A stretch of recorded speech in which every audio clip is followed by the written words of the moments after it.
Hello student, welcome to Aarti Arya coaching classes. जैसा कि हम लोग 8th क्लास के चैप्टर 1 रेशनल नंबर को पढ़ रहे थे, तो उसी सीरीज़ में अब हम रेशनल नंबर में कुछ प्रॉपर्टीज़ हैं उनको पढ़ेंगे। जैसे फर्स्ट प्रॉपर्टी है यहाँ पर कम्यूटेटिव प्रॉपर्टी, जिसे हम ऑर्डर चेंज प्रॉपर्टी भी बोलते हैं। इसमें हम सबसे पहले एडिशन वाली प्रॉपर्टी देखेंगे, तो उसका फॉर्मूला होता है a+b इक्वल b+a।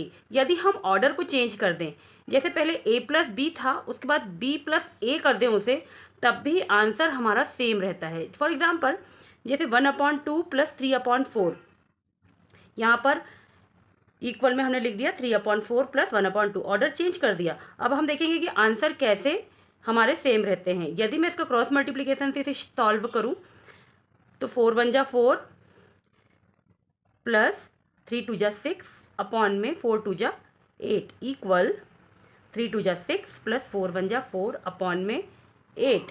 और इसको आगे सॉल्व करूं तो 4 and 6 10 अपॉन 8, यहाँ भी 6 and 4 10 अपॉन में 8। आंसर हमारा इक्वल आया। वहीं मल्टीप्लिकेशन में भी ऑर्डर चेंज करने पर हमारा आंसर इक्वल आता है। जैसे कि इसका फॉर्मूला होता है a × b इक्वल में b × a। यदि मैं 3/4 का मल्टीप्लाई करूँ 7/3 में, तो वो इक्वल होगा यदि मैं 7/3 का मल्टीप्लाई करूँ 3/4 में।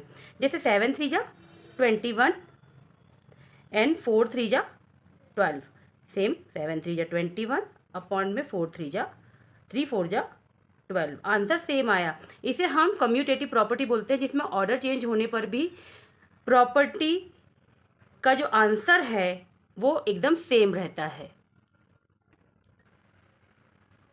इसके बाद हम सेकेंड प्रॉपर्टी पढ़ेंगे एसोसिएटिव प्रॉपर्टी, जिसमें ग्रुपिंग चेंज प्रॉपर्टी होगी। यदि हमें जैसे फॉर्मूला देखिए आप, जैसे a+b ब्रैकेट्स में है, ब्रैकेट के बाहर +c है।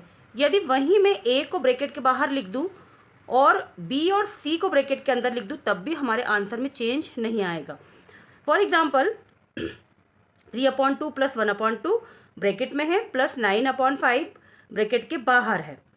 तो इसका आंसर बिल्कुल इक्वल होगा यदि मैं 3/2 को ब्रैकेट के बाहर लिख दूं और 1/2 + 9/5 को ब्रैकेट के अंदर लिख दूं। जैसे कि आप देखिए, यहाँ पर डिनोमिनेटर सेम है तो हम 2 लिखेंगे और 3 और 1 को हम प्लस करके लिखेंगे।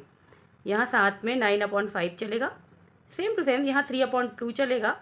और ब्रैकेट को हम सॉल्व करेंगे तो 5 1 जा 5 प्लस 9 2 जा 18 अपॉन में 5 2 जा 10, यहाँ आएगा 4/2 प्लस 9/5 इक्वल में 3/2 प्लस, यदि मैं 18 और 5 को मल्टीप्लाई करूँ तो हमारा आएगा 90 अपॉन में 10, 0 से 0 कैंसिल। अब आप देखेंगे यहाँ 4/2 और 9/5 को यदि मैं क्रॉस मल्टीप्लिकेशन करूँ तो 5 4 जा 20 प्लस 9 2 जा 18 अपॉन में 5 2 जा 10 इक्वल 1 3 जा 1 प्लस 9 2 जा 18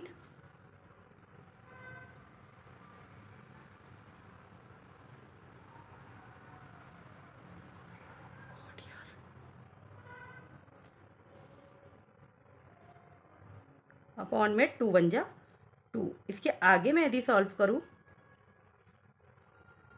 तो यहाँ आएगा आपका 8 and 3 अपॉन में 10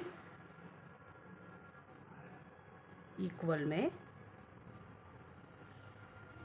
21 अपॉन में 2।